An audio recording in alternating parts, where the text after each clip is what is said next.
2021년 7월 18일 오후 3시 16분경 제주도 어느 한 펜션에 남성 2명이 들어가게 됩니다. 몇 시간 뒤 두 남성이 펜션을 나가고 나서 저녁이 되어 집에 돌아온 어머니는 그 장면을 목격하게 됩니다. 다음날 새벽 0시 41분 범인 중 한 명이 체포되었고 이후 7시 16분경 다른 숙박업소에 숨어있던 다른 범인도 체포되었습니다. 범인은 바로 40대 남성이었던 백광석, 김신남이었습니다. 그날 일요일 오후 무슨 일이 있었던 것일까요? 어떤 이유가 있었기에 그 중학생이 살해되었던 것일까요?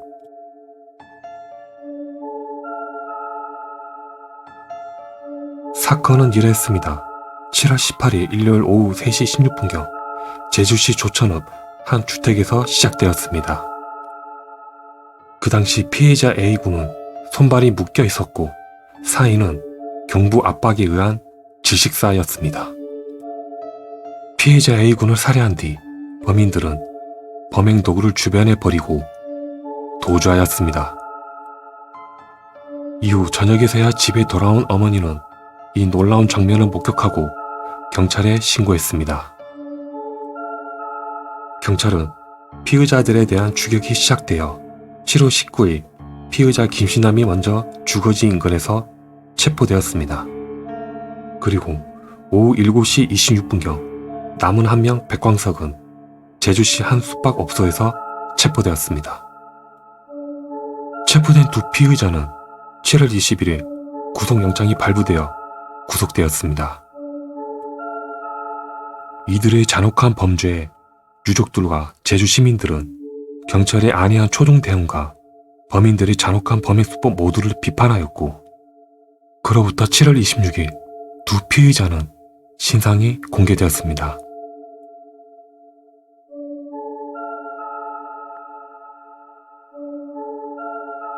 피의자 백광석은 1973년생으로 본 사건의 주범으로서 제주 중학생 살인사건이 발생하기 이전에도 자신과 사귀던 여성이 이별을 통보하자 여성들에게 보복 범죄를 여러 차례 저지른 전과가 있었습니다.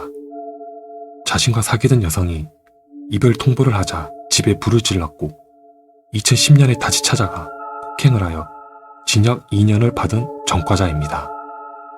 당시 범인 백씨와 피해자 어머니 B씨는 사실혼 관계였는데 이후 B씨와의 관계가 틀어지자 너의 소중한 것을 빼앗겠다며 피해자 A군을 살해한 것입니다. 공범 피의자 김신남은 1975년생으로 백씨의 재합을 도와달라는 요청으로 백씨와 함께 공범에 동참하였습니다. 백씨와 김씨는 사건 이틀 전부터 집 근처를 살펴보는 등 미리 범행 계획을 세웠습니다. 그리고 그날 오전 7시 40분쯤 철무점에서 범행 도구를 구입하고 피해자의 집으로 갔다고 합니다. 그들은 피해자의 엄마 B씨가 나올 때까지 차에 탄 채 기다렸습니다. 곧이어 피해자의 엄마가 외출을 하게 되자 범인들은 오후 3시 16분에 집 뒤쪽의 담을 넘어 들어가게 됩니다. 현관문 쪽에 CCTV가 있는 것을 알고 뒤로 담을 넘어 간 것이지만 이 역시 설치된 다른 CCTV에 명확하게 다 찍히고 있었습니다. 그럼 여기서 집으로 들어가는 장면과 범행 후 나오는 모습을 한번 보겠습니다.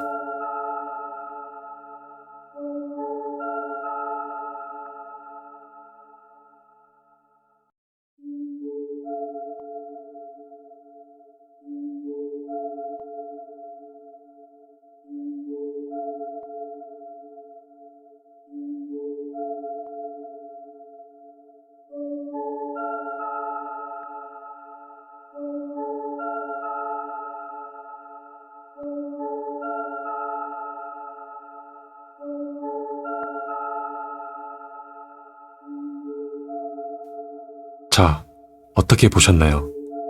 이 두 범인들은 계획적인 범행을 저지르기 위해 장갑까지 착용했습니다. 집으로 들어간 이들은 김모군의 손과 발을 묶어 결박했습니다. 그리고는 그 상태로 목을 졸라 경부 압박 질식사하게 만들었습니다.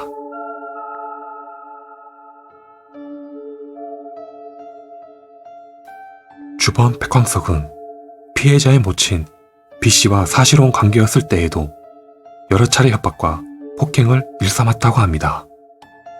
때문에 모친 B씨는 여러 차례 경찰에 신변 보호를 요청하여 백씨의 범죄로부터 아들과 자신을 보호받기를 원했는데 결국 죄 없는 중학생이 살해되면서 안이하게 대응한 제주경찰에 대해 비난이 쏟아지게 됩니다.